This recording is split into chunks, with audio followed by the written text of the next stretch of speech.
March is Colorectal Cancer Awareness Month, and just last week, the State House was lit up all in blue to raise awareness about colon cancer.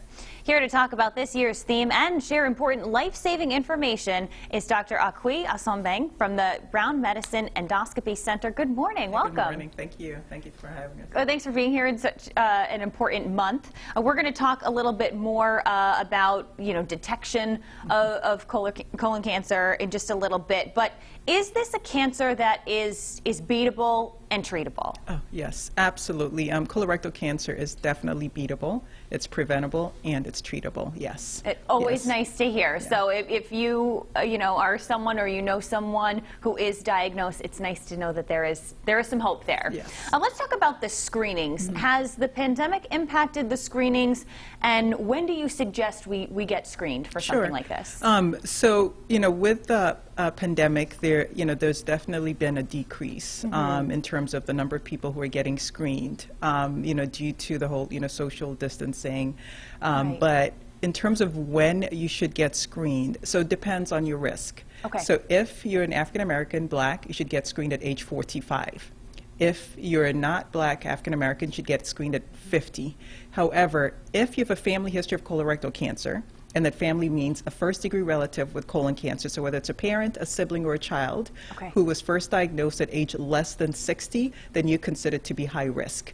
And when do you get screened? And you should get screened 10 years before that person was diagnosed. So for example, if you have a parent who's age 50 diagnosed with colorectal cancer, then you should get screened at age 40. So basically it's 10 years before they were diagnosed, or at age 40, whichever comes first. So if the person is age 55, you would say age 45, but 40 comes before 45, so you get screened at age 40. Right, so that once you hit that mile marker, you should know, okay, it's another appointment that needs to be made, that's for sure. We talked about that it is preventable and treatable, so what are some of the things that we should be on the lookout for? What are some maybe red flags that we should be aware of? Sure, so when we talk about it being preventable, so when we look at risk factors, let's start with that and then we'll get into the preventable with procedures. Certainly. So when you look at risk factors, you can kind of broadly classify it as modifiable and non-modifiable. So non-modifiable, you're not going to be able to change it, your age. Right. Modifiable, it's things such as your diet, physical activity, smoking, your weight. Those are modifiable risks that you have the ability to change. So increasing your fresh fruits, green leafy vegetables, decreasing the consumption of red meats. Then the things that you can do to prevent it is get your colonoscopy when it's time to get that procedure done.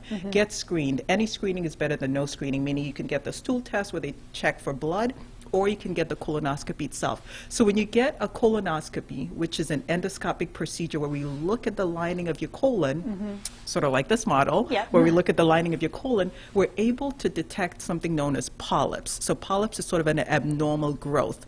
When we find it, we have the ability to remove it on the procedure. And when we remove that lesion, which has the potential to become a cancer, we've just prevented you from getting colon cancer if it's that precancerous type.